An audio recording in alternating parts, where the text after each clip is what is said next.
Rob's Child. No investment advice. Welcome back to the series where we go over every chapter of Benjamin Graham's book, The Intelligent Investor, Revised Edition from 1972.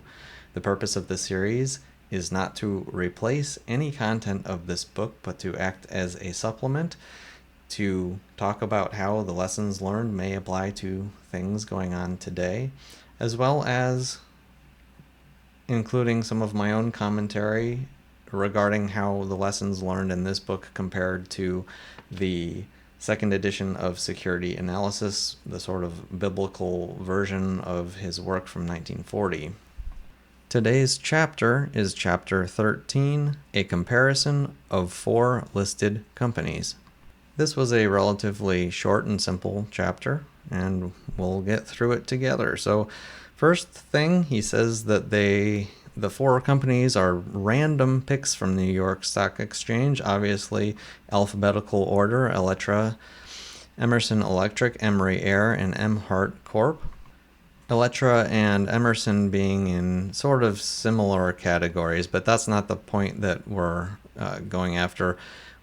We begin the chapter highlighting the difference of PE ratio, so price to earnings ratio, how much stock value basically earns $1, due to growth differences. So in other words, when a company has higher growth, they tend to be worth more money at that point. Notably, 2 of the companies, these 2 middle ones here, had PE ratios of 33 and 45, which are pretty high PE ratios.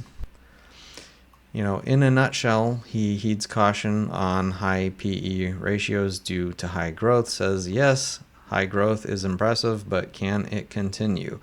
And then one of the footnotes says that he was basically right, especially about Emory Air, the one with a 38 PE ratio. It dropped in 72% in value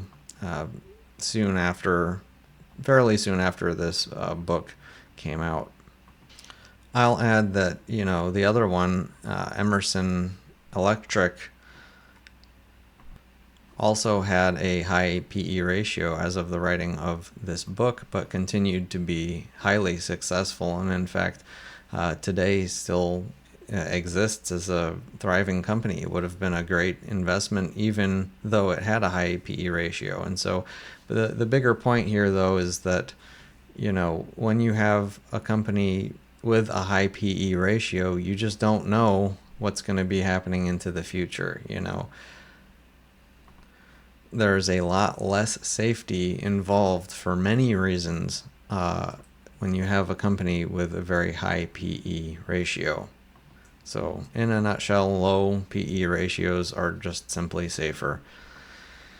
Now, the 2 lower PE companies, he says, are good for defensive investing because they have, and he quotes, I'm going to quote these 7 points straight from the book. He says that they'll go into more detail about these items in the next chapter. So first is adequate size. You don't want a company too small because it can get eaten up by a whale. Number 2, a sufficiently strong financial condition. And he always refers to how much the earnings covers the interest payments. So how unlikely is the company to face bankruptcy? If it can, pay its interest payments times 5 every year, that's a very strong financial position, for example. Number 3, continued dividends for at least the past 20 years. So that's very defensive.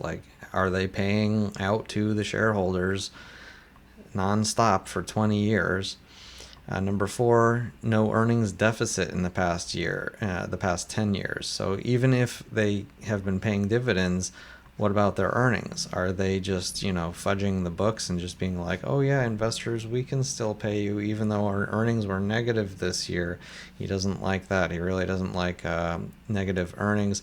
10-year growth, number 5 is 10-year growth of at least 1/3 in per share earnings. I think this is a new item I haven't seen this, I don't remember seeing this earlier in this book, and certainly I do not think that it was a part of Security Analysis. finally he's pricing in a little bit of growth into his thought process. The security analysis is all about like complete safety. Like he doesn't mess around with trying to search out growth, and that's largely because of how hurt markets got from 1929 to the Great Depression.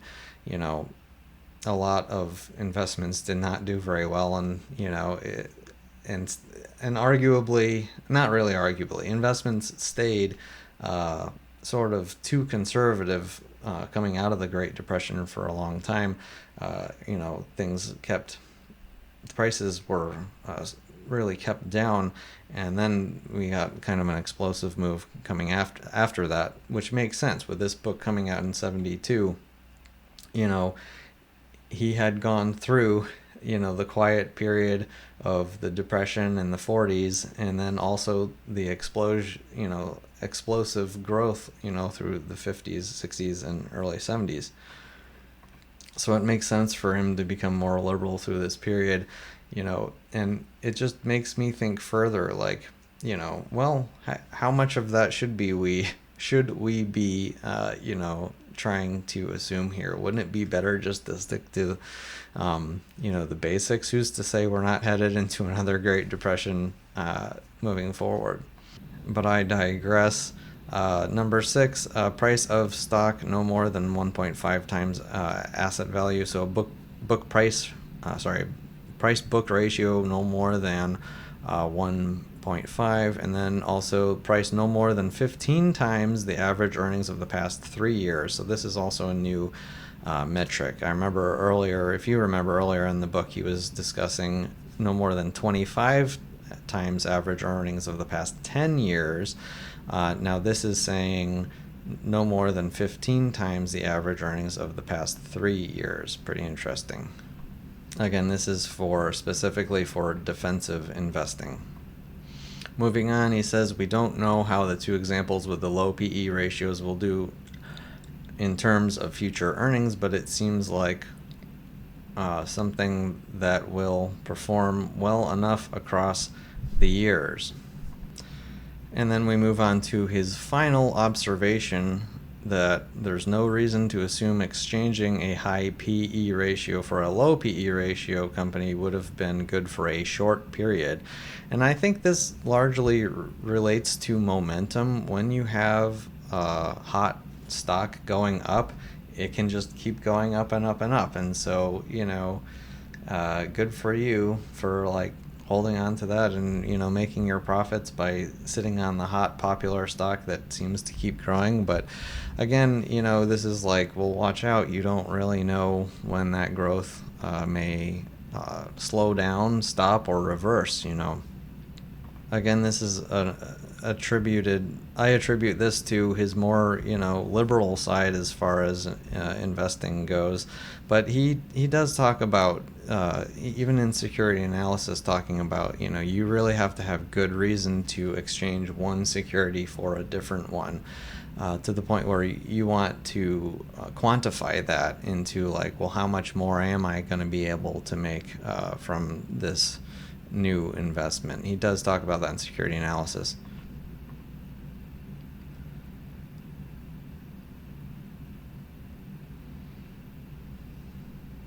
It's in a little different context though.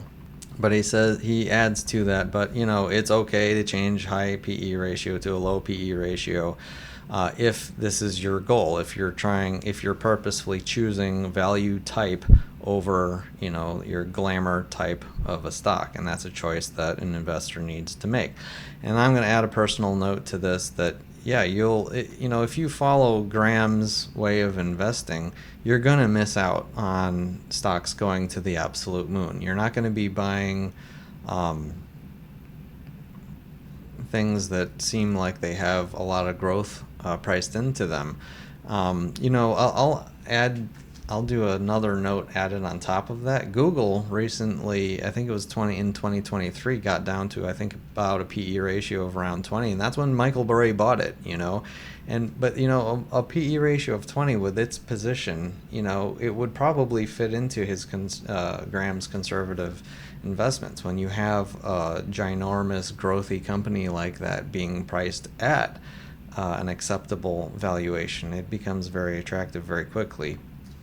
But not to double digress too much, you know, you can miss out on, you know, certain stocks going to the moon. You know, it makes me think of like Kathy Wood type stocks, you know, high growthy stuff, Russell 2000 kinds of stuff. Like, again, like if it's diversified enough, if that's like the way that you want to go about your investing, like, cool. But that's not how Graham does it. Graham, you know, like Warren Buffett says and other people say, you know, he's looking for the cigarette butt that nobody wants. It obviously has got a little bit left on it. And, you know, if you can take advantage of that, you can make much more safer large returns from that type of investing. And that's what this is really all about. And that's all for Benjamin Graham's book, The Intelligent Investor Revised Edition, Chapter 13, a comparison of 4 listed companies. Hope you enjoyed. Thank you for watching, and see you next time. Rob's Child.